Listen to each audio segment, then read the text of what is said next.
Printables are great, but what if you find the printable that's almost perfect, but there's one little detail that you want changed? Well, I've got the solution for you.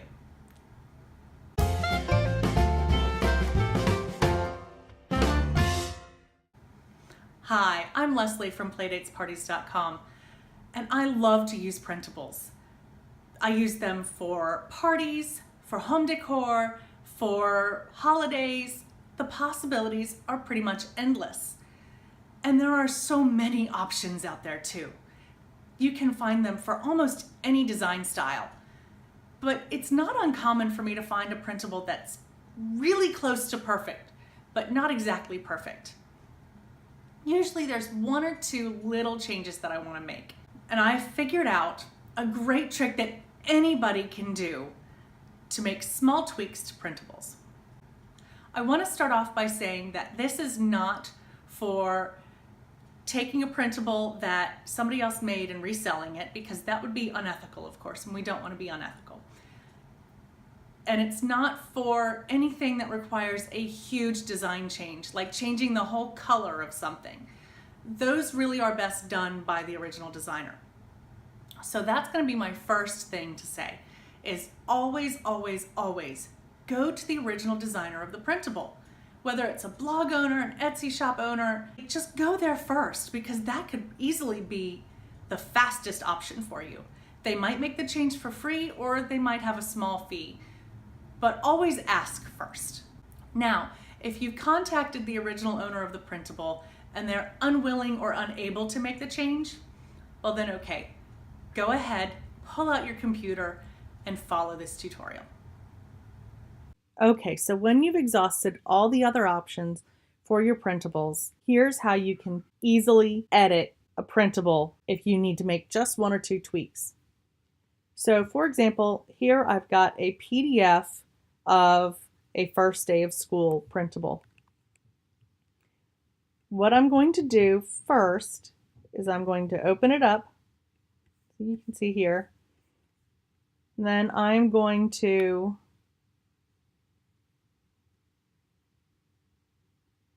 save it. Oh, never mind that. I am going to duplicate it, because I'm on a Mac. And then I'm going to rename this. We're going to see and see that you can change the format here. I'm going to change it to a JPEG.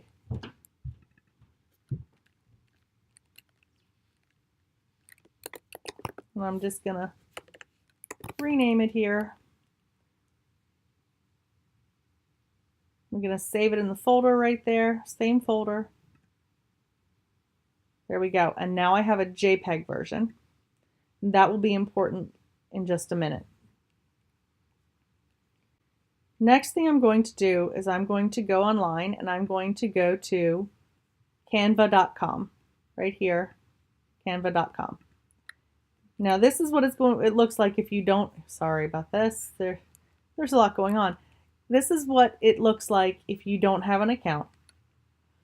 And it's free to sign up. It's a great tool. Excuse me. It is a great tool. And you can just click on personal, and then you can sign up with Facebook, sign up with Google, or I personally prefer to use an email address. But that's me. You do whatever makes you feel most comfortable. I already have Canva, so I'm going to go ahead and flip over there and show you. So once you've got Canva set up and you've used it for a while, this is what your design space looks like. And you can create memes like this. This is a meme I created a while ago. You can create planner pages, you can create graphics and collages, and it's a lot of fun. But for now, we're going to create a design. I'm going to go create a design. Now I want US letter, but the image I have is landscape. So I'm going to see if they've got a template for that. I'm sure they do. I just need to find it.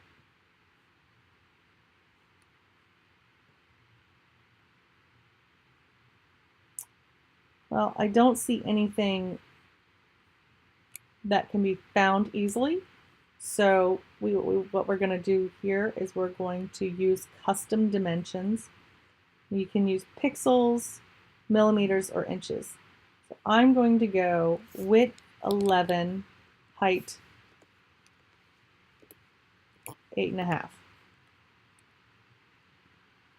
And that will create your design for you. Now you see here on the side, these are templates and layouts that they've got that are already in that size and shape. And in this case, you could add, let's say you wanted to make pictures.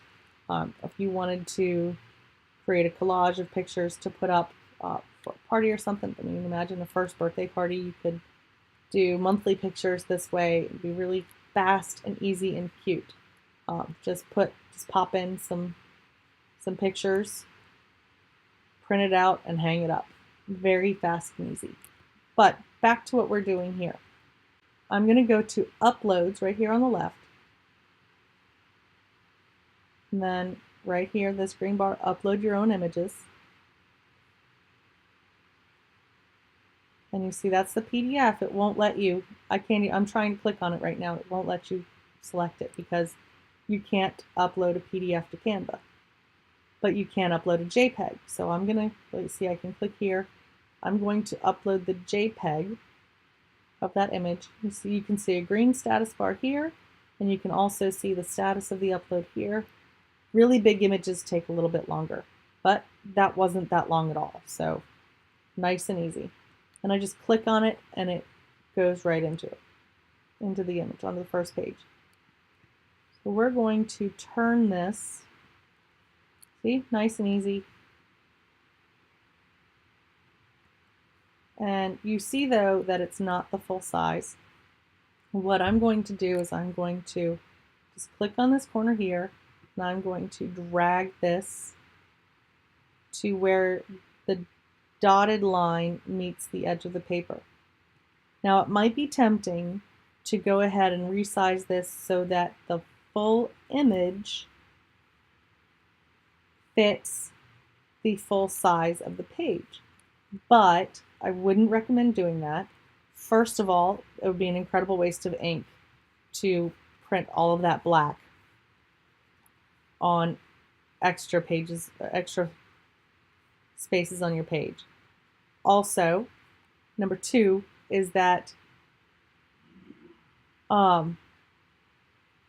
this is most likely sized to be cut out and fit into an 8x10 frame. So if you don't want, for example, in this case, you don't want your kid holding up a floppy piece of paper, you can cut this out and put it into an extra frame you have lying around. And it's simple, easy, and you've already got the picture cut to size. All right, now the problem with this one here, and it's not a problem this year, but it says 2018, 2019. Well, if I really like this one, and I've got the whole series downloaded for every year, and I want to use it next year, the problem is right here where it says 2018, 2019. Well, if you've done everything that I mentioned before, you've contacted the original designer and they can't or won't do it for you, then here's a little trick to go ahead and do this. I'm going to go up to Elements and Shapes. And I'm going to click on this one right here. It's showing up as hot pink, sorry about that. And I'm going to reduce the transparency because I just want to cover up just those numbers. There you go. Keeping this hot pink worked well for that. All right, so there, that's just covering it up. Now, that's pink. I don't want to go with a solid black because that's going to be very harsh against the chalkboard style. But what I can do is I can go perhaps into this gray, and that's closer actually, but it's still too jarring. It's too obvious. So then I'm going to go to this plus sign here, and I'm going to adjust as much as I can. That one's actually really good. Let me just adjust it a little bit. It's not going to have the same texture. Unfortunately, you can't get that, but you can get it to look as similar as possible.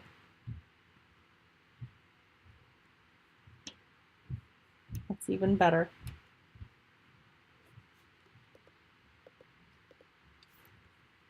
And that's not bad. That right there isn't bad. Now, if you wanted to add the year back in, then you can go to text. I'm going to go add subheading because it's smaller than, oh, I accidentally made an extra page. I can show you how to delete that. Just go over there and press the trash can. All right, so first thing I'm going to do is I'm going to change it to the white color, and then I'm going to, let's say it's year 2019, 2020. Can you believe we're already there? And then you've got all these fun, really cool fonts that you can choose from. Canva has tons of fonts. You can waste hours looking at these, but I'm not going to do that. I'm just going to look for something that is similar to one of these fonts that's here. Let's see.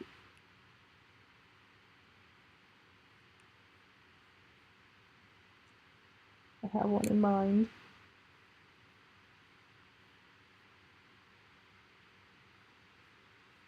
One thing I do wish is that Canva would have the ability to do a typed search for fonts. That would make things so much easier.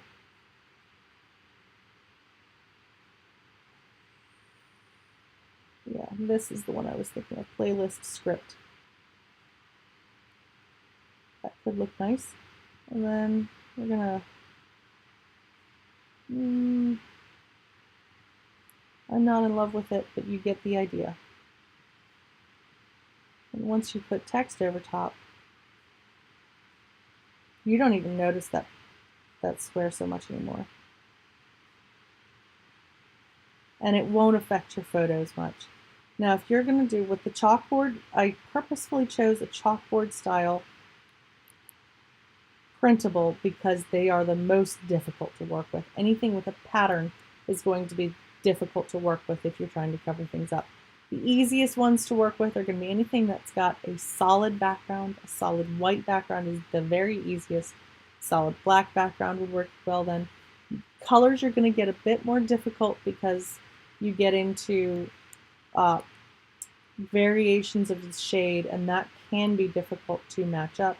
But as you see, it still is pretty easy to get it looking right and get it looking nice, especially if it's just for something that is for a photo later. So there you have it. There's an easy tip to edit printables if you absolutely have to. I don't recommend doing it too often, but it is something that I know, especially with these first day of school printables or last day of school printables, a lot of designers will put the year in there, and then if you're wanting to use it later, if you fall in love with a design and you're wanting to use it later, it can be sad to find the perfect design, but it's got an outdated date on it. You see, wasn't that easy? This is a great way to make small tweaks to printables that you already have, and you can do it for free. Thanks so much. Have a great day, and I'll see you next time.